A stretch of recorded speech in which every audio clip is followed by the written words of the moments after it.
Ellen, when's the last time we saw Jack? Ooh, I can't even remember the last time I saw Jack. I used to have an office right across the hall from Johnny Bonds and Jack Schumacher. The best job in the world. How long you been in law enforcement? Started in April of '73. So actually, going on 43 years. I must have started when I was 15. Jack Schumacher is a good friend of mine from our days at the Harris County DA's office. He's an old school cop who was a DEA agent for over 20 years.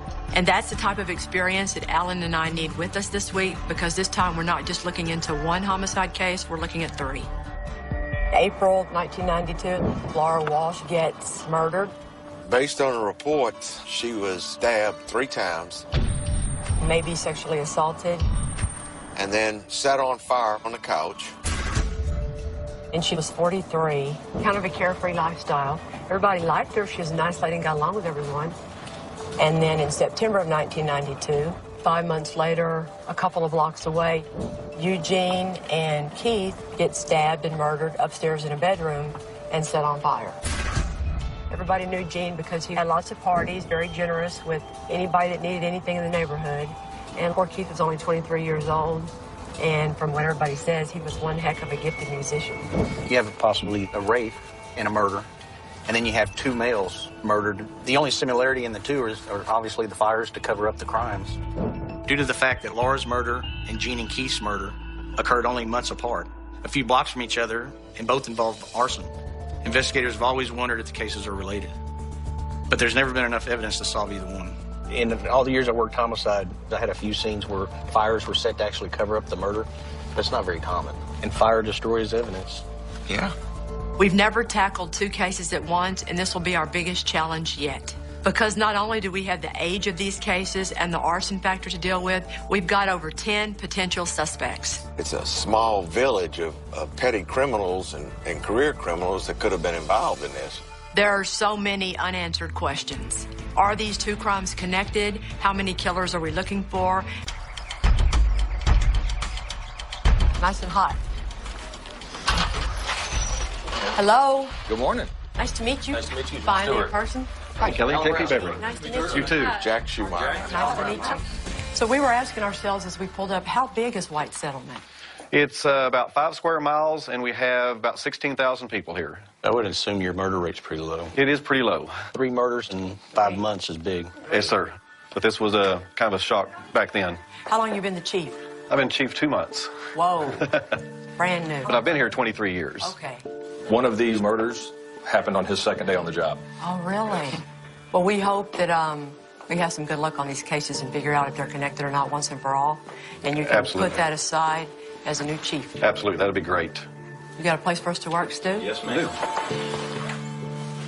The murder of Laura Walsh occurred 5 months prior to the murder of Gene Giddens and Keith Durrington. I got a copy of that case file and just started reading it. The more I read, the more I became interested, and I started believing that it could still potentially be solved. And these are pictures you found of Laura, right? They were provided to me by her family, but yes. For us, it's the first time we've been able to have 2 different cases and try and see if they're connected. Kind of different to approach it from that way. Well, Laura Walsh was only 43 when she was murdered. She had 2 kids. She had just recently come to White Settlement, right? Yeah, about several months prior, yes. Okay. Probably hadn't had a lot of time to make a lot of friends. I think she got along with everybody, though. The letters of recommendation that were included in the original homicide report demonstrated that she was thought of by several past employers as being conscientious, competent, friendly, just a top-notch employee. Start with the beginning of Laura's case. The morning of April 2nd, 1992, 911 got a call about a fire at a house at 200 Russell. Called him by the next door neighbor. He'd been with her the evening before, said she was intoxicated. He actually covered her up when she fell asleep on the couch and left. He got up the next morning to go to work, looks over and sees a chair inside the doorway, and it was fully engulfed. Went right to the last place he'd seen her. He couldn't see because of the smoke. Finds her, grabs her feet, and pulls her out into the yard. About that time, realized she was deceased. Laura's body was badly burned, but the medical examiner also found fatal stab wounds to her chest. It looks as though the killer set the place on fire to cover up the murder. There was evidence she was sexually assaulted, and male DNA evidence was recovered from the sexual assault kit. Let's start over here.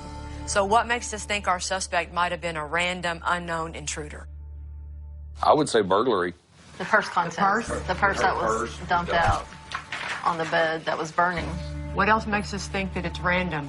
Lifestyle, High yeah. risk. High risk lifestyle. And let's break it down. She liked to party a little bit, liked to drink. She had several, what they would term sugar daddies. Often left her doors unlocked, right? Yeah, left her doors unlocked. And regularly slept on the couch in view of the open door as well. Back in '92, the DNA from Laura's sexual assault kit did not match her neighbor or any other viable suspects, so the case went cold. But last year, when Detective Stewart reopened the case, the evidence was uploaded into CODIS and got a match to a man recently convicted for possession of a controlled substance. All right, let's start with Donald Wright. The DNA that comes back to him is from the anal swab, right? Mm-hmm. Donald lived at 201 Russell, across the street from her. Across the street. How else did they know each other? There's no indication that they knew each other, including when I interviewed him. He says he didn't know her. Is there any reason whatsoever your DNA would have been located in that residence? None whatsoever? Any chance you ever had sex with that woman? No. He denies ever being in the house or ever having sex with her.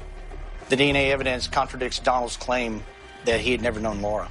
But what we know about her lifestyle, and with Donald not having any criminal record for sexual misconduct, it's possible their encounter was consensual and that Donald isn't Laura's killer at all.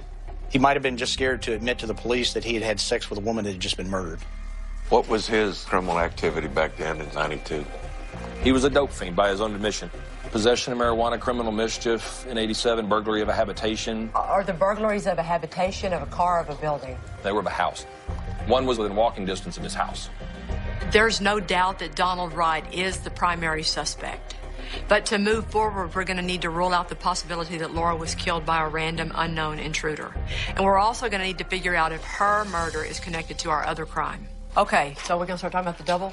I believe so. The two victims in the double, one was named Eugene Giddens, and the other's name was Jonathan Durrington. He went by the name Keith. Keith was 23 years old. He had just graduated from TCU. He was a piano player, studied under Van Cliburn. You're kidding. No. He was that good? He was that good. He was an up-and-coming, world-renowned pianist. Gene just loved to hear him play. Gene had recently moved back from Hawaii, where he was a travel agent. He had been diagnosed with HIV. He was given a severance package, and he moved back with his mom and dad. And his mother and father had gone out of town, and he decided to have a house party that night. On the day of the murder, Gene cashed a $3,000 severance check to help pay for the party he planned that night. The party took place on Saturday evening, September 5th. The party broke, and the last people left about 10:30 to 11. It was decided at the last minute that Keith was going to stay overnight and continue to play the piano with Gene. They were both very intoxicated. No one saw or heard from Gene or Keith after the party that night or any time the following day. But 27 hours later, around midnight on September 7th, a 911 call came in from Gene's neighbor reporting that the house was consumed in flames. Since nobody ever saw or heard from Gene or Keith on Sunday, police believe they were murdered soon after the party and the fire was set later. Firefighters arrive on scene, they're doing the checks, and they find two burned bodies in the north middle bedroom. During the autopsy, it was discovered that both subjects had been struck in the head, probably hard enough to render them unconscious, and both victims had their throats cut. So the party is Saturday night? Saturday night. And then the actual fire is Sunday night, Monday morning. 27 hours later is when It's the the fire delayed is. fire that I can't figure out. It's a mystery why the house fire was set so many hours after the murders, but the fact that arson was involved suggests a possible link between their murders and Laura's. What do you think, Jack? I think there's probably some sort of common denominators that connect them. We need to consider Donald Wright a suspect in Gene and Keith's murder. But this is where it gets tricky because the police discovered that there are 10 viable suspects that either had direct ties to Gene, attended Gene's party, or were said to have been involved. And Donald Wright is not one of them. The suspects that we're looking at are all tied together. The one link that the police were able to uncover is that Donald did sometimes live with a couple of the partygoers. But there's no evidence that he knew Gene or Keith or knew anything about the party. So first we need to figure out with Laura's murder if Donald raped and killed her or if they had consensual sex and she was later killed by a random unknown intruder. Then we can figure out whether or not Laura's case is connected to Gene and Keith's. This isn't going to be easy. My gosh, it's a lot.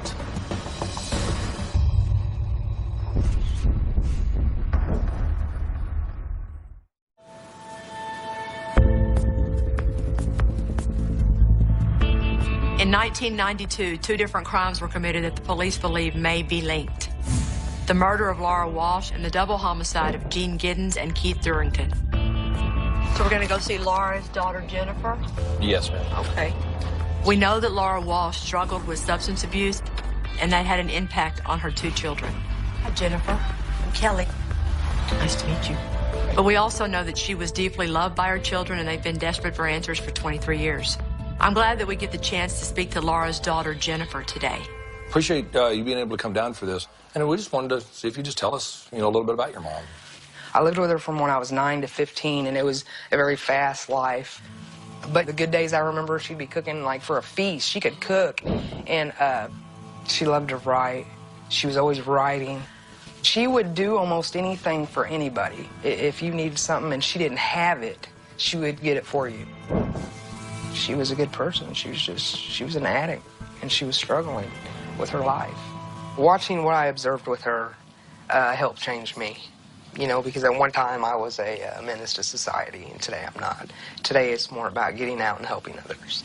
What do you think your mom would tell you today if she were still here, Jennifer?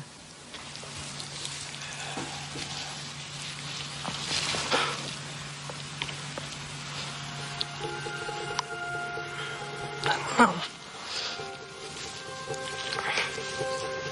I think she'd be proud of you.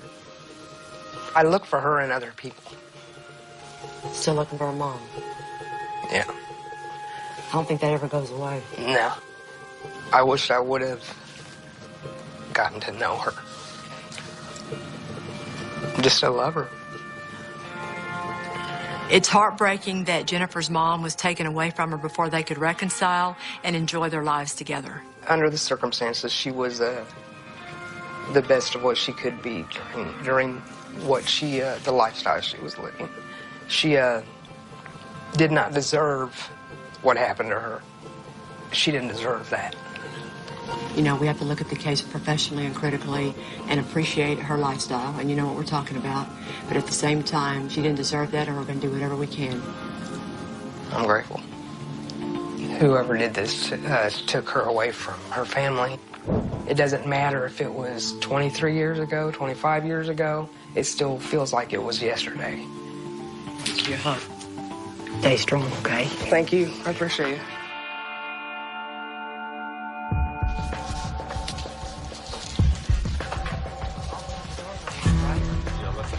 Hey, everyone. Hi. Yolanda, nice to meet you. Hey, Yolanda, Jack Schumacher. Nice to meet you, Jack. How you doing, sunshine? I'm good, honey. How are you? How you like this Texas heat? Yolanda has flown in to help us take a look at both crime scenes from 1992, starting with Laura Walsh's home. All right, guys, well, let's go look at these 2 crime scenes and their similarities and if we really think they're connected or if we don't.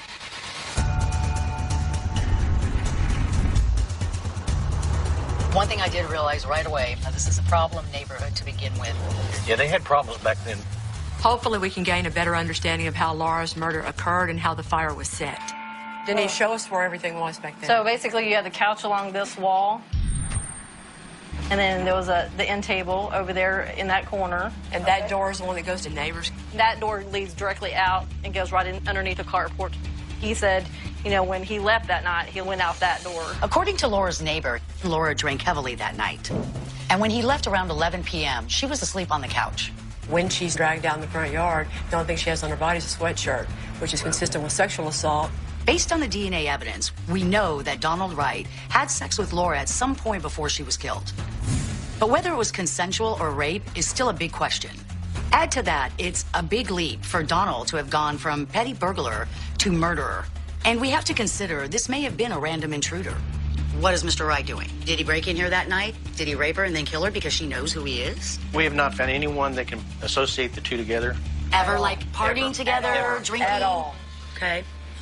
Let's talk about what we know that did happen in here. Our victim is stabbed 3 times to the upper left chest area. One superficial only went in like 2 inches. The other 2, one actually went in 5 inches and one 6. 2 of Laura's wounds were fatal, one piercing the lung and one through the heart. She didn't have any defensive wounds, suggesting that she was attacked while passed out on the couch or taken by surprise. That knife is going from the front to the back. It's going right to left and upwards. it's almost like going like that.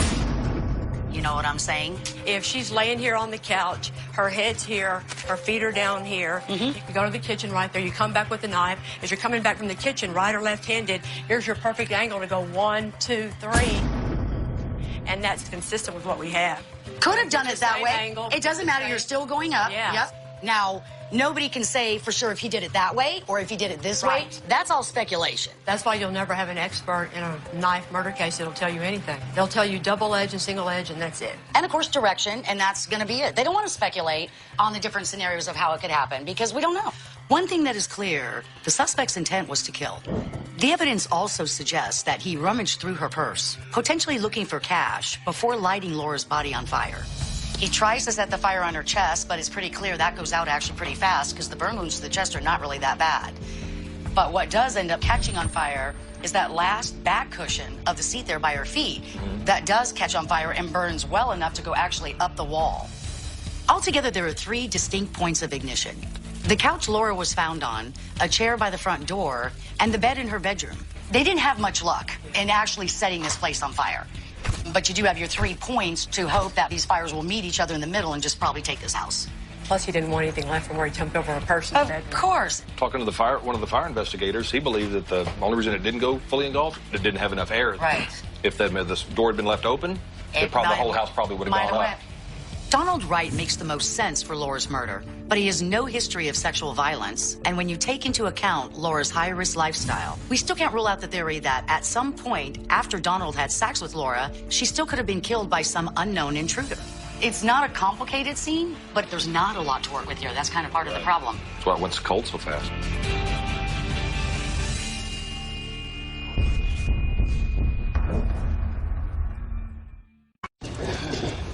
You all right? My girlfriend dumped me. So confused, I don't know what to do. I'm going through the same thing. I've been searching for a hotel, and every site has different information. It's so confusing. Okay, that's not the same. Plus, there's Kayak. Searches other travel sites and shows you the information you need. Thanks. Excuse me? Kayak. Travel problem solved.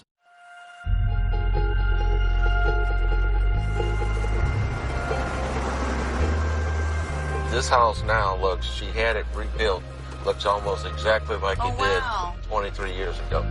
In April 1992, Laura Walsh was murdered here in White Settlement, Texas. Just 5 months later, so were Jean Giddens and Keith Durrington. We're here to try to solve both crimes and figure out if they are connected. When the firefighters arrived, this front door, they said, was locked. They had to force the front door. There was a storm door on it at the time from the pictures, and went in and started battling the fire. Jean had just cashed his $3,000 severance check, which police believe was the motive in his murder. Keith, who decided to crash at Jean's house that night after his party, was likely just in the wrong place at the wrong time. Why don't you take us in and walk us through it? At this point, we're looking for any similarities or differences between this crime scene and Laura's. So this room is smaller than we thought, huh? Yeah, it is. This room, which is now a bathroom, was the study/guest bedroom or Jean's room at the time. This is where the 2 bodies were found. They weren't just burned, they had both had their throats cut pretty viciously. And at the autopsy, the ME indicated that they had both been struck on the head, it appeared, as well. It's pretty vicious, huh? Very vicious. The blows to the back of the victims' heads and their slashed throats suggests that the killer hit them in the head to knock them unconscious before using a knife to finish the job. Well, you hit each one of them in the head one time. The ME says they would both be incapacitating blows, and then no fight, you just cut their throats and you're done. Right, no struggle.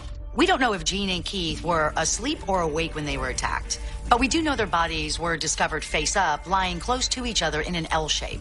So Jean's here, and then Keith is this way. Like he would be, the bathtub obviously has been converted, but to Jean first. So, okay, so he hits him in the back of the head. Correct. And then he just falls down right here. The blow to the head puts him on the ground. Okay. And then you just reach down, effortless, and cut your throat.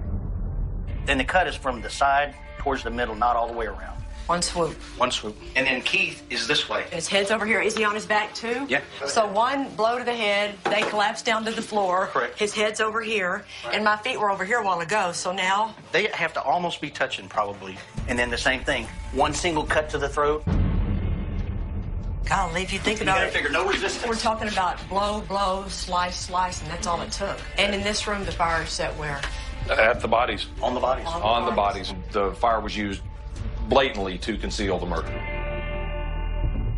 Just like in Laura Walsh's murder, Jean and Keith's killer used a sharp instrument to kill them and then tried to hide evidence by lighting the bodies on fire. And police never found Jean's severance money, so stolen cash seems to be a part of both crimes. You talked about the 3 points of origin at Laura's house. What are the points of origin here? Well, didn't we have the piano seat, the edge of it? Right, the fringe on the piano seat was set on fire. Then there was also a chair.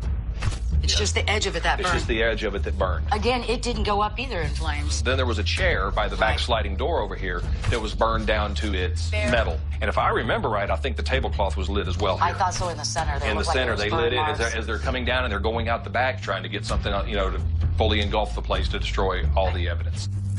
The multiple points of ignition at this crime scene are also similar to the arson tactics used by Laura Walsh's killer. But is it a coincidence or a connection? Jack, what are you thinking as far as similarities between the two cases?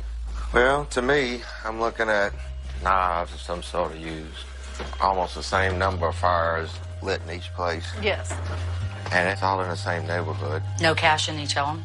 No cash found at either location. Nothing much stolen. But electronics left. Yeah. Right. And that's a big, huge point because, as we all know, that most burglars are going to take electronics, TVs, stereos, things like that they can fence. Not in these cases. Those items are just not taken. I'm thinking person didn't have a vehicle, nothing. You're not going to walk down the street with a VCR or a TV either. So I would say your person's on foot. Which makes you think they live close by if they're on foot. Absolutely. There are similarities between the crime scenes, but there's one glaring difference. Laura's crime involved sexual assault, and the primary motive in Jean and Keith's was money. So the question remains, were these crimes committed by the same suspect or a different suspect who was merely inspired by how Laura's killer got away with murder? Well, you guys, good luck with this. I knew We're gonna need it, huh? Well, it got a lot of interviews coming up, so maybe some things will clear up. We're hoping so.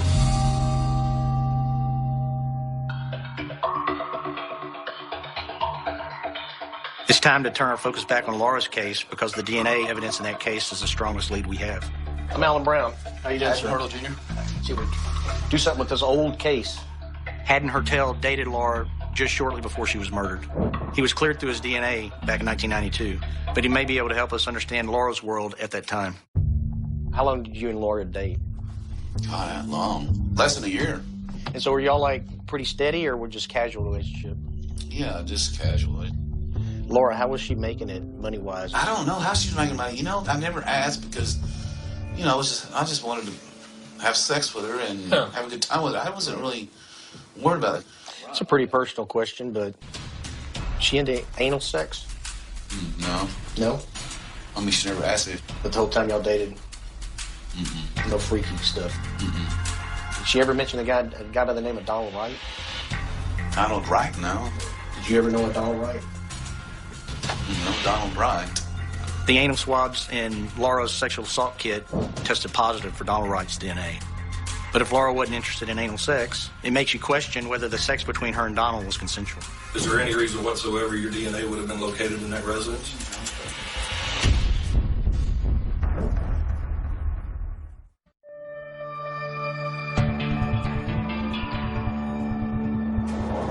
Callahan, your married name or your maiden name? No, it's my maiden name. Everybody gives me a hard time. Especially the old guys are like, Dirty Harry, is that your uncle? Oh, yeah. Callahan. I wish he was my uncle. I'd be rich. We're investigating two murder cases from 1992, the murder of Laura Walsh and the double homicide of Jean Giddens and Keith Durrington. In Laura's case, our suspect Donald Wright's DNA was recovered from her sexual assault kit, and the notion that their sexual encounter might have been consensual is looking less likely. We're gonna go see Donald's sister. The thing is, Donald has no reported history of sexual offenses, but maybe his sisters can help us understand more about his past. Hi, are you Tabitha by any chance? Hopefully, Tabitha will be willing to talk to us. I know my brothers have a past. And I couldn't tell you how many times he stole money and stuff from Mom and stole from Dad. Do you know how they would break in or what they would do or breaking in? Did you ever talk to them about all that? No, they never included me on all that. Who was on the meth back then? Donald. Donald's always had it. He still has a problem with it. Was he shooting up? Yeah. Is that about when he was doing the burglaries? I'm sure. Is that why he was doing the burglaries? Probably. How would Donald act on meth? I mean, violent? Donald wasn't very violent at all. You know, he may be a dope fiend, but he wasn't violent. He's a thief, not a violent person. Okay. It's clear that Donald has a history of criminal activity, but we're still not finding anything having to do with sexual deviancy. Well, she was nice. She was nice.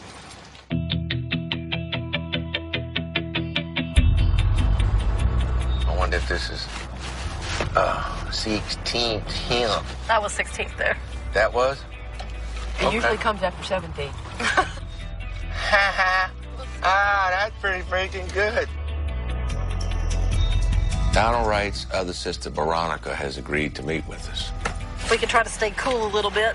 Yeah. We need a good history lesson on him. And that kind of will give us an indication of whether we're going down the wrong path. We were investigating a couple cold cases that happened in White Settlement back in 1992. One on the street off of Russell. Do you remember the fire? I don't remember that. You don't remember that? No. And the lady was killed?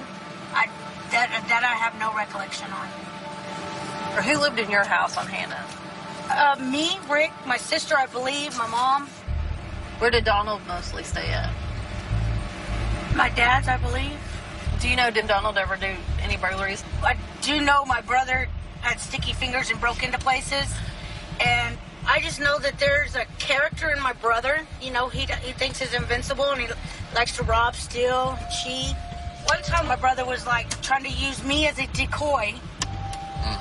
You know, going out at night, and my brother was going to be waiting in the bushes, and I'm supposed to track somebody, and then my brother was going to jump him and get money. Now, that never happened, but he wanted me to do it. Right. Okay. What was he going to jump him with? I don't know. Ronnie, you think that if he was high on meth, Donald would ever be capable of raping anybody? I believe it, yes. Why? He tried something with me. Okay. How much did he force you? How far did he get, Ronnie? We went swimming, and then he was just like, well, let me get on your back. And then, so we went piggybacking, and he started fondling my breasts and everything. And then I got out of the pool, and I ran. And then he sent me a letter stating he was in love with me, and he wrote in the letter that how he used to look at me and want to have sex with me. That's kind of a lot to do with your brother's assaulting you, and it's incest, and he tells you he's in love with you. Yeah, that's disgusting. That's a whole new side of Donald Wright that no one's ever told us. So you know from personal experience what Donald will do to a woman. Yes. Would you be shocked to hear that Donald raped another lady? I wouldn't be shocked. I would say it's what's in him. If Donald is capable of assaulting his own flesh and blood, it seems a heck of a lot more likely that he could have raped Laura Walsh. And if so, he probably wanted to make sure that nobody ever found out. One time my brother, he asked me if I've ever killed anybody, would you want capital punishment for me? And I said yes.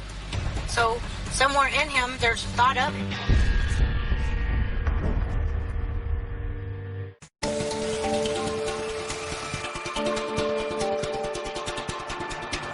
Alan hooked up with the ranger that's working the case, and the plan is for Alan and the ranger to personally interview Donald. Stu's specifically not going into the interview because we figure the minute Donald Wright sees Stu, he'll shut down and not talk.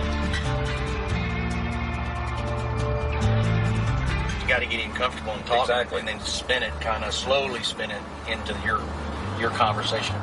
We're on our way to interrogate the prime suspect in Laura Walsh's murder case, Donald Wright, who's currently serving time for drug charges and is up for parole next year. We've got his DNA on Laura's sexual assault kit, but hopefully he'll slip up and give us some information that will make the case even better. If I were y'all, and I don't know if y'all discussed that or not, don't even mention White Settlement Police Department, because I think as soon as he hears it, he's going to shut down. We're going to be joined by a Texas Ranger for the interview. The Texas Rangers commonly help smaller agencies with major crimes. And the one we're meeting today is the same ranger that assisted Altus, Oklahoma in arresting Garland Allen for murder last year.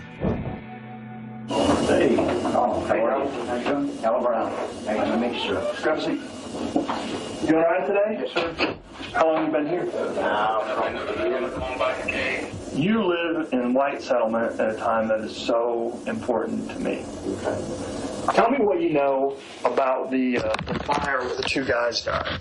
Nothing good. Just seen it on the news. You saw it on the news. Do you know who did those murders? I don't know.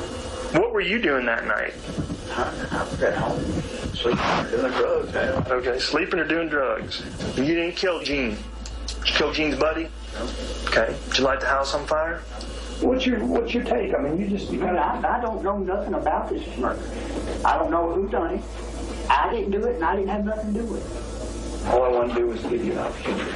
I do not have nothing to do with it. Okay. I want to give you another opportunity.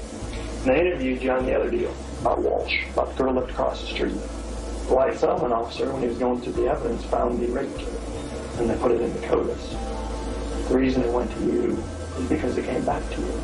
Your DNA is all over her body, all over her insides of her body. That would prove sex occurred. All right? And now it's your choice.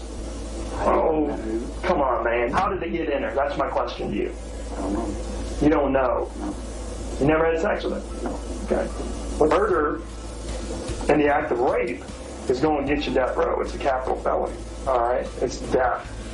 If it's consensual, this is your opportunity. Okay. I don't know nothing about it. Nothing about it. Are you sure? Okay. So you didn't kill Laura Walsh. You never had sex with Laura Walsh. No? Is that what you said? Okay. No. And you've never been in Laura Walsh's house. The ranger gave Donald every opportunity in the world to say he'd had sex with Laura, but he continued to lie. At the end of the interview, looking at Donald's eyes, I thought we were right there. I thought Donald was ready to give it up, but he didn't. I'll make you a deal. You change your mind, all right, and this is an accident or a drug-induced whatever, and you have remorse, I'll come back and I'll listen to it, and then I will take that to the district attorney. Is that fair? Yeah. All right. I appreciate it.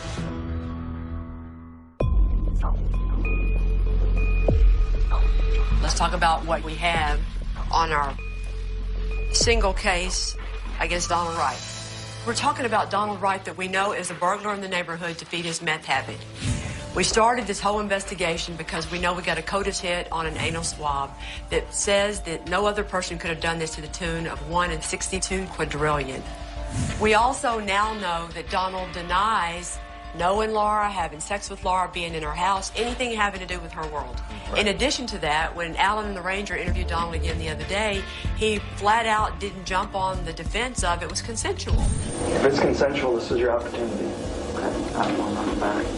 And we find out when we go talk to Donald's sister, Veronica, that there was a time where he tried to sexually assault her. How much did he force you? How far did he get, Ronnie? He started fondling my breasts and everything. All that being said, how do y'all feel about Donald Wright as a suspect? Oh, he's 100%.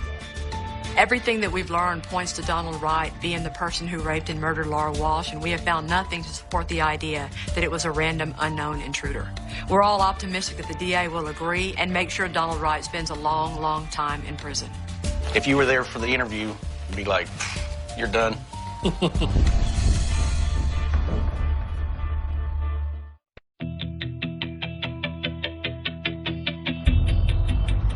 It's still unclear whether or not Donald Wright is responsible for the double murder of Gene Giddens and Keith Durrington. And we want to wait to present both cases to the DA if he's involved. What we can do now, though, is update Laura's daughter about her mom's case. Thank you. How you doing? Good, how are you? Hello, Jennifer. Got off of work and drove all the way over here? Been worried all week? Trying not to. Well, we have been all over creation this week. We have talked to a lot of different people. Do you know anything about DNA, Jennifer?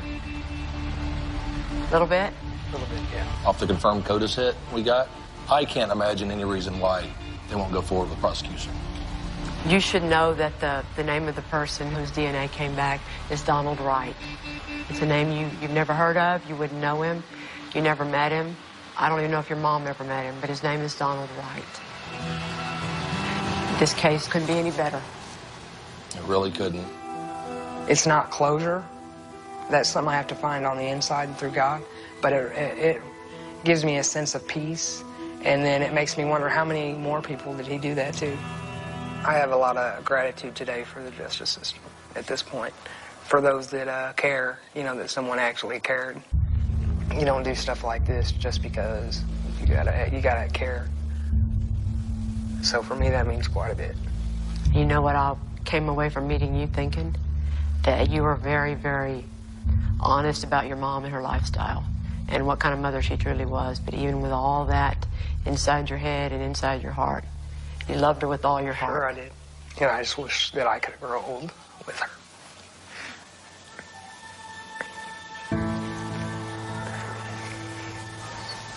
Well, you can't grow old with it, but you know what? You're going to grow old healthy, and all you can do is live the rest of your life in honor of your mom. Right?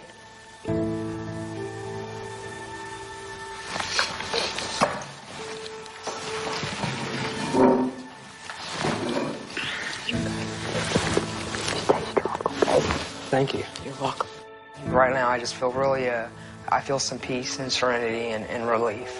You're certainly welcome. Don't worry, I'll be stalking you.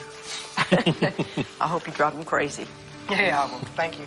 You're welcome. Care. We're so happy to be able to give Jennifer some peace. The murder of her mom has hung over Jennifer for all these years, and now, thanks to the persistence of Stu and Denise in the White Settlement Police Department, Jennifer can finally start to heal and move on.